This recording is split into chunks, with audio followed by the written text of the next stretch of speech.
Black File series, The Woman in the Wall. Some cases haunt investigators for years, but this one didn't haunt the detective. It haunted the house. In 2008, police in the quiet town of Redwood Hollow received a call. The caller said something chilling. A woman's voice whispered, "There's a body in the wall." Then the line went dead. No name, no address, no explanation. Just those 5 words. At first, officers assumed it was a prank, until the call was traced to a house that had been empty for nearly 12 years. Police arrived that night. The house sat at the end of a narrow road surrounded by trees. Paint peeling, windows broken, the kind of place people avoid even during daylight. The property once belonged to a couple, Harold and Margaret Langley. But the house had been abandoned after Harold died, and Margaret mysteriously vanished. No body, no suspects. Just a cold case that slowly faded into obscurity until the phone call. Inside the house, officers searched room by room. Dust covered everything, furniture untouched for years. But in the hallway, one officer noticed something strange. A section of the wall sounded hollow. They broke it open. Behind the drywall, they found human remains, a skeleton.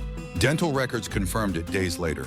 The body was Margaret Langley, the woman who had disappeared 12 years earlier. But that wasn't the strangest part, because Margaret had been reported missing by only one person, her husband, Harold Langley. Police reopened the case.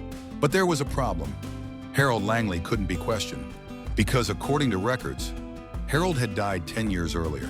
Heart attack, buried, case closed. Except now detectives had reason to believe something far darker had happened, because Margaret hadn't disappeared. She had been murdered, and hidden inside the walls. Investigators tried to track the mysterious call again. It came from an old landline inside the house. But when they checked the wiring, the phone line had been disconnected for over a decade, which meant something impossible. The call couldn't have been made, yet it was recorded by emergency dispatch, clear as day. A frightened woman whispering, "There's a body in the wall." Detectives played the recording repeatedly, over and over, listening for clues. That's when one investigator noticed something disturbing. The voice sounded familiar. Not like a witness, not like a stranger.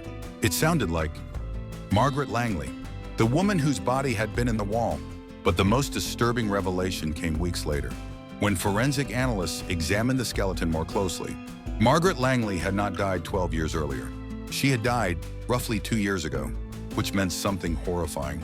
For 10 years, Margaret Langley had been alive, trapped inside the walls of that house. Investigators returned to the property one last time, looking for answers. And that's when they discovered something no one had noticed before.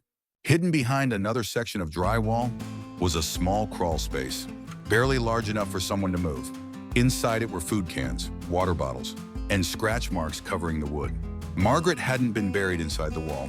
She had been living inside it, hidden there, terrified, for years, because Harold Langley hadn't died of a heart attack. Medical records later revealed something disturbing. His autopsy showed blunt force trauma to the head, the kind caused by a heavy object, the kind that could kill instantly. Investigators eventually pieced together the most chilling theory. One night, Harold discovered Margaret was planning to leave him. An argument turned violent. He tried to kill her, but Margaret fought back. She struck him in the head, killed him, panicked, and hid his body. But the fear of being blamed for murder drove her into hiding. She sealed herself inside the crawl space, living secretly in the walls of her own house, watching, waiting, too afraid to leave. Until one day, years later, she finally made that call. Weak, desperate, barely alive. There was indeed a body in the wall. But by the time police arrived, she had already died, just inches away, hidden in the house the entire time. Some killers are monsters. Some victims never escape. And sometimes the most terrifying prison is the one we build for ourselves.